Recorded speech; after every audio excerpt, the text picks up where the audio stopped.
오늘은 송년주일을 맞았습니다. 좌우로 먼저 인사를 한번 하고자 합니다.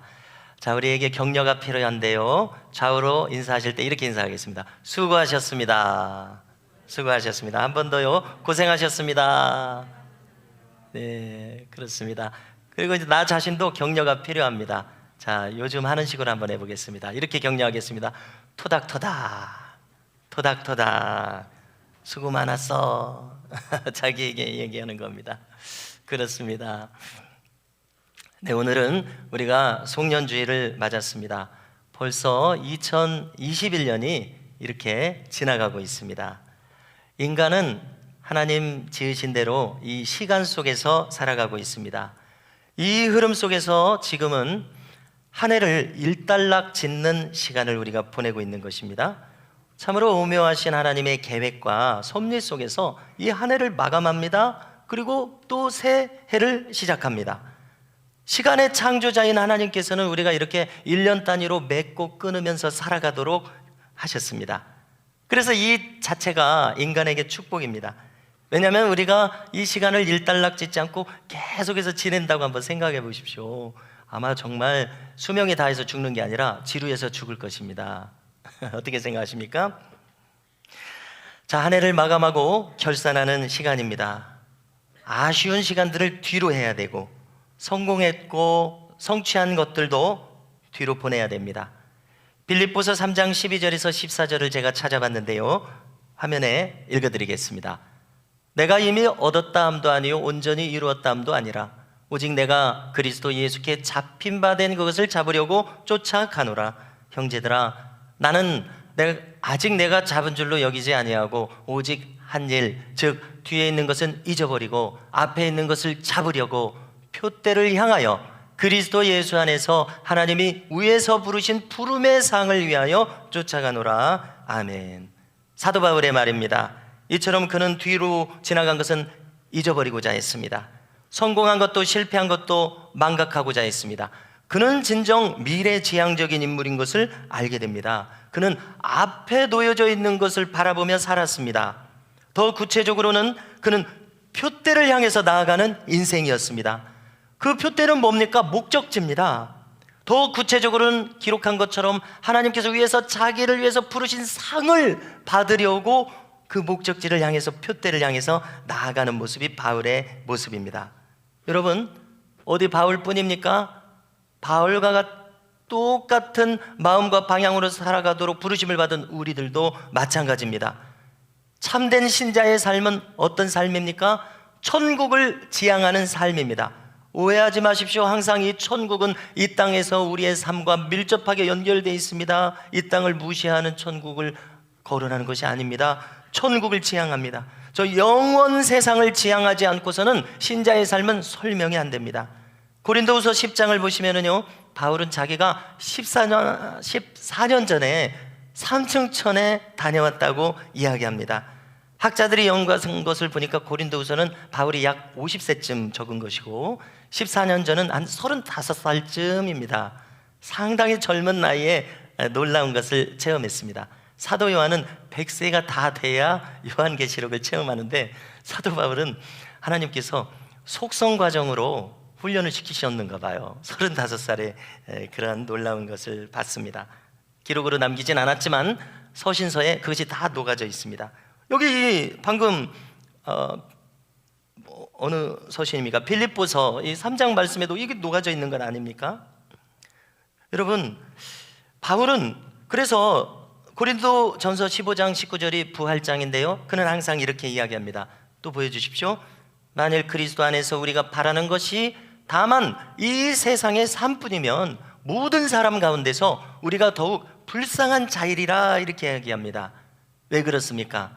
신앙을 가지지 않고 살아가는 사람들은 오직 인생이 이 땅에서만 이루어진다는 전제 속에서 살아가고 있습니다. 그렇기 때문에 삶의 기준이 모두가 다 이 땅의 것이 기준이 되고 초점이 이 땅에 맞춰져 있습니다. 그러나 바울처럼 참된 신자는 살아가는 기준이 무엇입니까?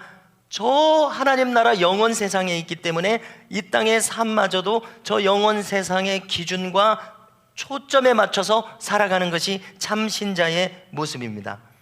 그래서 어떤 일이 생기게 됩니까? 이 땅에서 중요하다고 사람들이 말하는 것, 이 땅에서 소중하다고 말하는 것이 때때로 참 신자는 별로 관심이 없습니다. 사소하게 느껴집니다.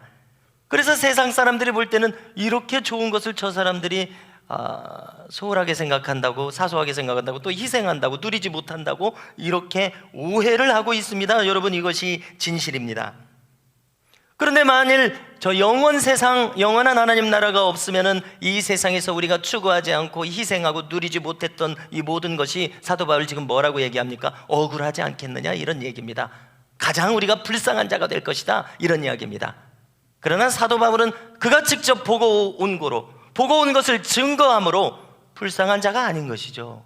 확신 속에서 이렇게 이야기를 하고 있는데, 이러한 확신이 우리 모든 교우들에게도 똑같이 임하시기를 축원합니다. 여러분, 올해 아쉬운 것들이 있으십니까?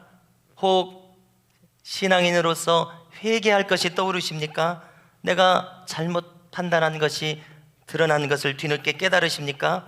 여러분, 이 아쉬운 과거, 이 쓰라린 과거 어떻게 해결할 수 있습니까? 오직 바울처럼 해결할 수 있다고 생각합니다. 무엇입니까? 신자가 참으로 나아가야 할 참된 목적지를 향해서 그 표대를 품고서 나아갈 때 나의 과거도 바로잡힌다는 것입니다. 그때만 나의 과거에 대해서 바르게 회개하고 일단락 짓고 해결받고 자유함을 입어서 나아갈 수 있다는 것입니다. 어떻게 생각하십니까? 이치가 그렇지 않습니까? 우리가 하나님께서 부르신 그 부름의 상, 그 흔들림 없이 반드시 존재하는 그 목적을 향해서 나아갈 때 나의 삶도 바로잡힘을 믿으시기 바랍니다. 그러므로 신자는 현재를 위해서도, 과거를 위해서도, 그리고 미래를 위해서도 미래에 지향적으로 살아가는 것이 참 신자의 모습임을, 왜냐하면 기준이 거기에 있고 표대가 거기에 있고 초점이 거기에 있기 때문에 바로잡혀서 살아갈 수 있음을 믿으시기 바랍니다. 오늘 우리가 조금 전에 읽은 에스겔 선지자도 그렇게 생각했습니다. 사람들이 말하지 않습니까? 동틀 무렵이 가장 어둡다고 말합니다. 에스겔과 다니엘 선지자가 살았던 시대가 딱 그랬습니다. 아시는 대로 주전 587년을 기준으로 이제 유다 왕국까지 완전히 멸망해버립니다.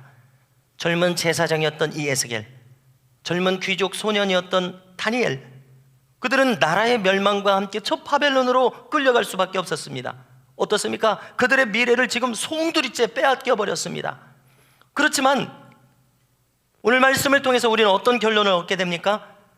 진정한 하나님의 백성에게서는 그 어느 누구도 그들의 미래를 빼앗아갈 수 없다는 것을 깨닫게 됩니다. 왜 그렇습니까? 하나님께서 그의 미래를 보증해 주시고 그의 미래에 나아갈 바를 분명하고 똑똑하게 알려주시기 때문에 그렇습니다. 여러분, 성경 전체를 한번 보십시오. 성경에는 3,000명 정도나 되는 많은 인물들이 나온다고 합니다. 그런데 그 많은 인물들과 여기 지금 에스겔, 그리고 비슷한 삶을 살아갔던 다니엘을 한번 떠올려서 비교해 보십시오. 무슨 차이가 있습니까? 에스겔과 다니엘처럼 나라를 빼앗긴 이 어두운 시대를 살아간 사람들이 있을까요? 그러나 놀랍게도 이들에게는 엄청나게 강력한 하나님의 묵시가 임하고 있습니다. 요한계시록의 사도 요한이 그 엄청난 미래와 인류의 종말, 그리고 인류의 영원한 방향과 그 목적에 대해서, 저 영원한 천국에 대해서 그 강력한 묵시를 받았던 것이 우리에게 언제나 성경을 읽을 때마다 인상 깊지 않습니까? 그런데 에스겔과 다니엘도 묻지 않습니다. 에스겔과 다니엘도 그 긴 성경을 간단하게 요약한다면 어떻게 요약할 수가 있습니까? 예수님이 오실 것을 그들은 봤습니다. 인자를 보노라 그들은 이야기하지 않습니까? 뿐만 아닙니다. 사도 요한이 본 것을 그들도 봤습니다. 구약의 선지자들도 봤다니 얼마나 놀랍습니까? 그들은 새 하늘과 새 땅을 봤다고 이야기합니다. 성경이 어려워서 그렇지 에스겔과 다니엘이 말하는 것을 요약한다면 그렇습니다. 여러분, 이처럼 강력한 묵시를 본 사람들이 있습니까? 하나님은 왜 그들을 그렇게 이끄십니까? 그것은 그들이 살아가는 시대가 그처럼 어려웠기 때문에 그렇습니다. 그들이 살아가는 시대가 나라를 빼앗기고 소망을 잃어버리기에 충분한 시대였기 때문에 그렇습니다. 몇몇 남은 자들을 제외하고는 모든 이스라엘 백성들, 모든 유다 백성들은 자기들의 죄악 속에서 스스로 자멸하는 길을 감으로 말미암아 이방 군대를 통해서 그들은 멸망할 수밖에 없었던 이런 어두운 시대를 살았습니다. 그야말로 여러분, 우리 일제강점기를 떠올려 보십시오. 우리 민족에게 무슨 소망이 있겠습니까? 암담한 뿐이지 않았겠습니까? 이런 어두운 시대에 하나님께서는 그들에게 강력한 하나님의 소망을 오늘 말씀을 통해서 주고 있는 것을 우리는 알 수 있기를 바랍니다. 그러면 우리가 오늘 읽은 이 말씀의 요점을 간단하게 먼저 나누겠습니다. 하나님은 지금 뭐라고 말씀하시는 것입니까? 유다는 멸망했노라. 나의 백성들이 자기들 스스로의 범죄함을 통해서 멸망할 수밖에 없었노라. 그러나 나는 그것으로 끝내는 것이 나의 계획이 아니니라. 나의 계획은 반드시 나의 백성들을 다시 정결케 해서 나의 거룩한 백성으로 세우는 것이 나의 계획이니라. 그래서 그들을 반드시 예루살렘으로 돌아오게 만들겠노라. 할렐루야. 여러분, 이것이 하나님의 계획인 것입니다. 이것이 오늘 말씀의 요점입니다. 그런데 우리가 오늘 이 말씀을 통해서 취하고자 하는 것은, 이것은 그때 그 사람들 에스겔과 다니엘만을 위한 메시지가 아니고 오늘을 살아가는 우리를 향한 메시지라는 이야기입니다. 우리는 지금 어느 위치에 서 있습니까? 이제 이 해를 바꿔서 넘어가려는 선상에 서 있습니다. 뿐만 아니라 지난 2년을 돌이켜볼 때 코로나 전염병이라고 하는 듣지도 못하고 보지도 못했던 이 전염병의 이 엄청난 환란을 통과하고 있는 우리들입니다. 뿐만 아니라 교회적으로는 우리가 교회를 다시 재건했을 뿐만이 아니라 이제는 새해를 맞으면서 다시 도약해서 부흥을 불러오시도록 구하는 이 시점에 있는 것입니다. 뿐만 아니라 우리 개인적으로도 이제 나의 남은 인생을, 내가 믿음을 가진 사람으로서 후회 없는 인생을 살리라는 결단이 없는 사람이 이 자리에 계십니까? 우리 모두는 새해를 맞으면서 후회 없는 나의 신앙 인생을 살아가겠노라 계획이 다 있으실 것입니다. 여러분, 바로 이 시점에서 에스겔과 다니엘, 시대의 전환기에 서 있었던 이들에게 주었던 메시지를 통해서 과연 우리가 어떤 교훈을 하나님께서는 주시기를 원하시는지 함께 두 가지로 살펴보고자 하는 것입니다.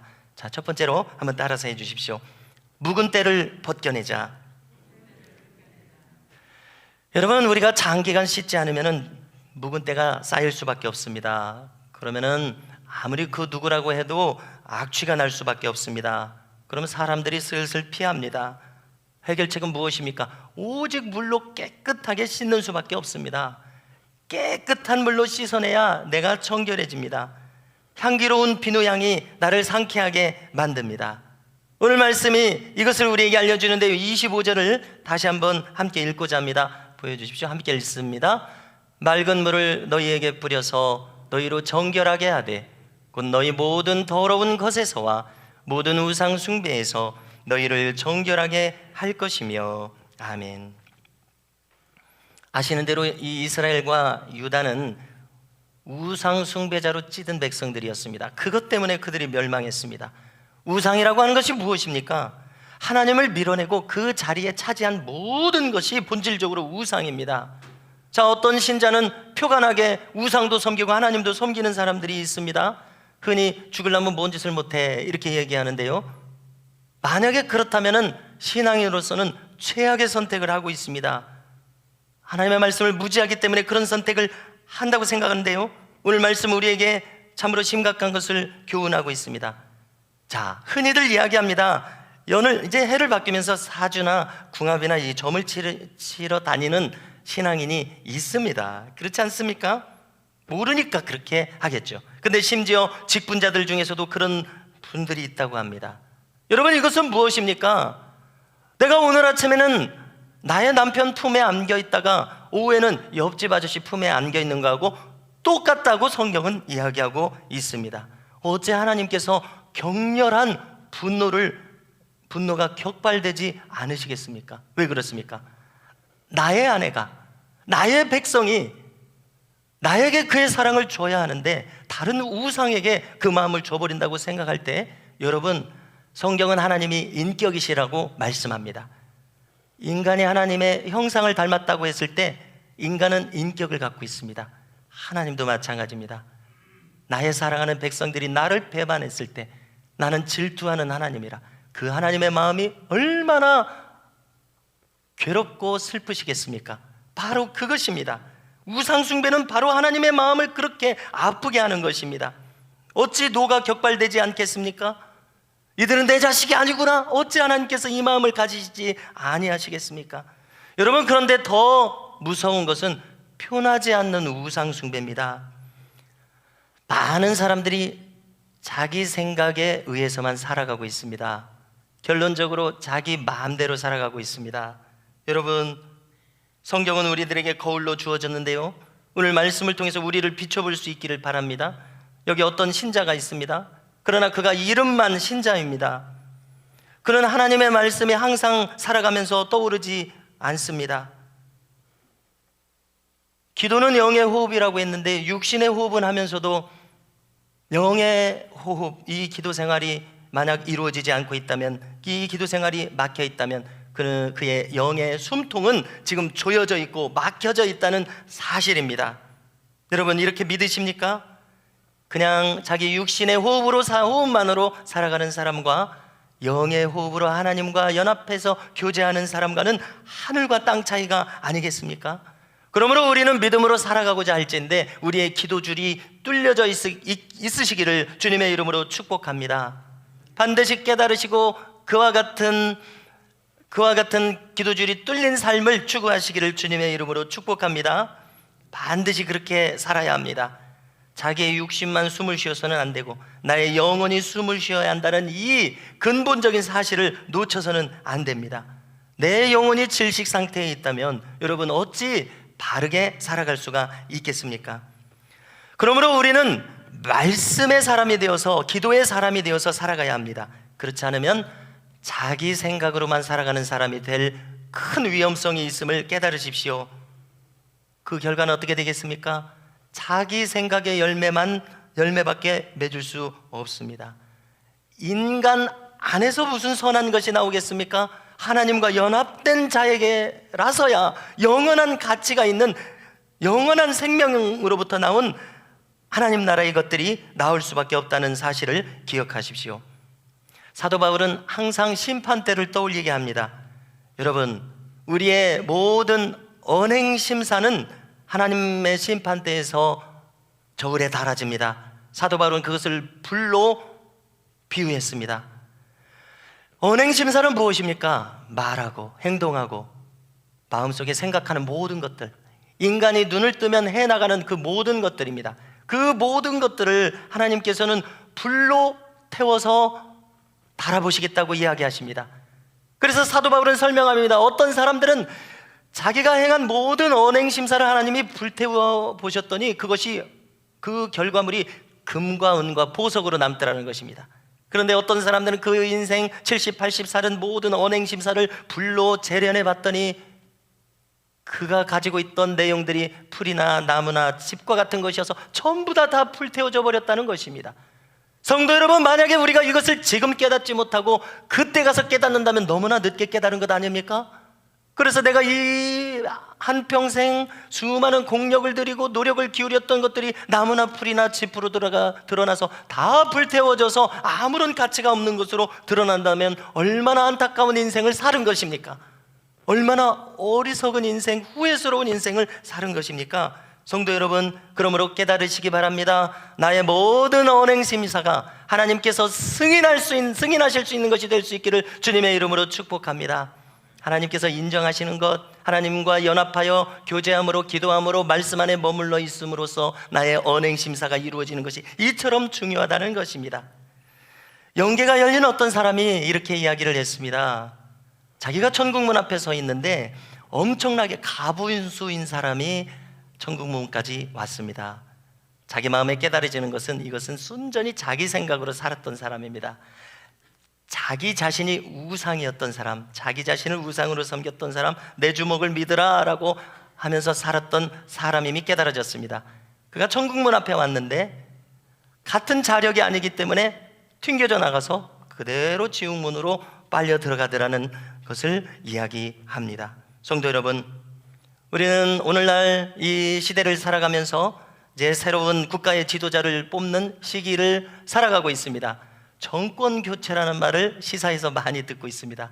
여러분, 이 세상의 정권 교체도 중요한 일이겠습니다만은 내 심령의 정권 교체야말로 참으로 중대한 일입니다. 나의 생명을 좌우하는 일입니다. 나의 영혼의 보좌에 내가 앉아있는 것이 아니라 그리스도께 나의 왕좌를 내어드릴 수 있으시기를 주님의 이름으로 축복합니다. 내 영혼의 정권 교체를 예수 그리스도로 이루실 수 있기를 주님의 이름으로 축복합니다. 할렐루야. 그래야만 우리의 모든 언행 심사가 금과 은과 보석으로 나타낼 줄로 믿습니다. 두 번째로 따라서 하시기 바랍니다. 새 마음을 가지자. 26절을 함께 읽겠습니다. 읽으십니다. 또 새 영을 너희 속에 두고 새 마음을 너희에게 주되 너희 육신에서 굳은 마음을 제거하고 부드러운 마음을 줄 것이며. 여러분, 왜 새 영을 주시겠다고 합니까? 지금 있는 영이 병들었기 때문에 그렇습니다. 오염되어 있기 때문에 그렇습니다. 지금 이 상태로는 구제불능이기 때문에 그렇습니다. 하나님의 판단은 새 영을 주어야겠다는 것입니다. 그렇기 때문에 여러분, 예수님과 니고데모의 대화를 한번 다시 떠올려 보십시오. 니고데모는 바리새인이었습니다. 공회 회원이었습니다. 한마디로 정치의 지도자였을 뿐만 아니라 종교의 지도자였습니다. 이스라엘의 선생이었습니다. 예수님 뭐라고 얘기하셨습니까? 그대는 이스라엘의 선생으로서 왜 이것을 모르느뇨? 거듭나는 것을 모르기에 예수님께서 하신 말씀입니다. 여기 지금 이 에스겔서의 말씀, 구약 성경에 새 영을 줘서 새 마음을 주리라는 말씀을 니고데모가 깨달았다면 예수님이 하신 말씀이 거듭남에 대한 것임을 그도 금방 알아들었을 것입니다. 그러나 그는 알아듣지 못한 것은 무엇 때문입니까? 새 영이 임해서 새 마음이 되는 것이 무엇인지를 모르기 때문에 그렇습니다. 여러분, 불교, 유교, 기독교 이 세상 사람들은 다 똑같은 종교라고 이야기합니다. 종자는 마루 종자요, 교자는 가르칠 교자입니다. 가장 높은 가르침이라는 뜻입니다. 그런데 여러분, 지난 새벽 시간에 말씀드렸습니다마는 유교, 불교 한마디로 요약하면 무엇입니까? 사람이 지어낸 것입니다. 인본주의적인 것입니다. 그러므로 하나님께서 계시하여 주신 기독교 신앙은 똑같은 종교라고 세상 사람들은 이야기하지만 같은 종교가 아닌 것입니다. 여러분, 여기에 큰 위험성이 있는데요, 우리가 종교인으로 살아갈 위험성이 있다는 것입니다. 이 니고데모처럼 우리의 영이 새로워져서 새 마음이 되지 않으면 우리는 똑같은 종교인으로 살아갈 수밖에 없다는 것을 여러분 유념하시기 바랍니다. 종교의 영을 그러므로 우리는 물리쳐서 어떤 사람이 되어야 됩니까? 하나님께서 계획하신 대로 새 영이 우리에게 임해서 새 마음으로 살아가실 수 있기를 주님의 이름으로 축복합니다. 여러분, 예수님이 이 땅에서 어떻게 살아가셨는지 제가 이 한 해를 지나면서 새롭게 깨달았습니다. 항상 읽는 성경이요, 항상 듣는 말씀이지만 그때마다 하나님께서는 새로운 깨달음을 주시는데요, 여기 지금 이 예수님이 어떻게 살아가셨는지에 대해서 제가 새로 깨달은 깨달음을 표에 담아서 내년도에 같이 이 깨달음을 함께 하면서 살아가기를 원해서 이렇게 표를 정한 것입니다. 사도행전 10장 38절로 요약되는 것인데요, 같이 한번 읽어보겠습니다. 읽어보십니다. 하나님이 나사렛 예수에게 성령과 능력을 기름 붓듯 하셨음에 저가 두루 다니시며 착한 일을 행하시고 마귀에게 눌린 모든 자를 고치셨으니 이는 하나님이 함께 하셨음이라. 아멘. 여러분, 무슨 말씀인가 하면은요, 이 말씀은 베드로가 이달리아대 백부장인 이방인 고넬료의 집에 가서 설교할 때 한 내용입니다. 긴 설교의 내용이 있습니다만은 3년 동안 예수님을 따라다닌 베드로가 예수님을 이 한 절에 요약해서 지금 들려주는 것입니다. 사도 요한은 예수님 행하신 것을 다 책에 적으면 이 세상에 그 책을 다 둘 곳이 없을 정도로 그렇게 많은 일을 행하셨다고 하지 않습니까? 그런데 베드로는 우리가 알기 쉽게 지금 이 한 절에 예수님이 어떤 분이신지를 요약을 해줬다는 이야기입니다. 뭐라고 이야기했습니까? 예수님께 성령과 능력을 기름 붓듯 부으셔서 두루 다니시며 선한 일을 행하시고 마귀에게 눌린 모든 자를 고치셨다는 말씀입니다. 여러분, 어제 우리가 성탄절을 지냈는데요, 예수님께서 인간의 몸을 입고 오셨습니다. 왜 오셨습니까? 우리의 죄를 대신 져주시기 위해서, 생명을 내주시기 위해서 오셨습니다. 그러나 성경은 예수님이 그것만을 위해서 오셨다고 말씀하시지 않습니다. 제가 깨달은 것은 이것입니다. 예수님께서는 우리의 죄를 대신 지시기 위해서만 오셨을 뿐만이 아니라 인간이 어떻게 하면서 살아가야 하는지도 보여주셨다는 것을 깨달았습니다. 그것은 무엇입니까? 방금 나눈 것과 똑같습니다. 성령과 능력을 기름 붓듯 부음받아서 그 힘으로 예수님이 살아가셨다는 것입니다. 할렐루야. 여러분, 인간이 마땅히 어떻게 살아가야 되겠습니까? 예수님이 살아가신 방법대로 정답을 알려주셨다는 것입니다. 그러므로 우리도 남은 이 인생을 살아갈 때 성령과 능력을 기름 붓듯 부음받아서 예수님처럼 모든 일에 승리하면서 살아가실 수 있기를 주님의 이름으로 축복합니다. 오늘 이 말씀을 함께 나누면서 저와 우리 모든 교우들께서 이런 결단을 새롭게 할 수 있기를 바랍니다. 오늘 말씀하신 것처럼 새 영을 주셔서 새 마음을 주시겠다고 했는데요, 그래서 그 결과 우리가 어떻게 됩니까? 너희는 나의 백성이 되고 나는 너희의 하나님이 되리라. 하나님의 백성으로서 능력 있게 살아가시는 역사를 우리에게 주신다는 이야기입니다. 여러분, 새 영을 주고 새 마음을 주시면은 우리의 굳은 마음이 제거된다고 오늘 말씀에 알려줍니다. 우리의 마음이 부드러워집니다. 너희의 묵은 땅을 기경하라고 성경은 또 말씀하지 않습니까? 왜 그렇습니까? 봄이 되었다고 가정해 보십시오. 땅이 묵은 땅입니다. 기경이 되어 있지 않습니다. 씨를 뿌립니다. 딱딱하지 않은 부드러운 땅이 되어야 씨가 뿌리를 내릴 텐데 뿌리조차 내리지 못합니다. 그러면 어떻게 싹이 나고 자라겠습니까? 열매를 맺겠습니까? 그러므로 묵은 땅은 기경이 되어야 뿌리가 내리고 영양분이 잘 공급돼서 잘 자라나지 않겠습니까? 여러분, 이것은 우리 마음에 대한 이야기입니다. 여러분, 씨는 완벽합니다. 우리에게 주어주신 하나님의 말씀, 이 씨앗은 완벽합니다. 그러나 문제는 우리의 마음밭이 문제더라는 것입니다. 우리의 마음밭이 만일 옥토밭이 되기만 한다면 우리는 주님 약속하신 대로 30배, 60배, 100배의 영육간의 결실을 반드시 맺는 것이 주님의 약속임을 믿으시기 바랍니다. 그러므로 우리는 우리의 묵은 땅을 기경하기 위해서 내 마음속에 있는 자갈들을 치워야 되겠습니다. 내 마음속에 있는 가시덤불들을 치워야 되겠습니다.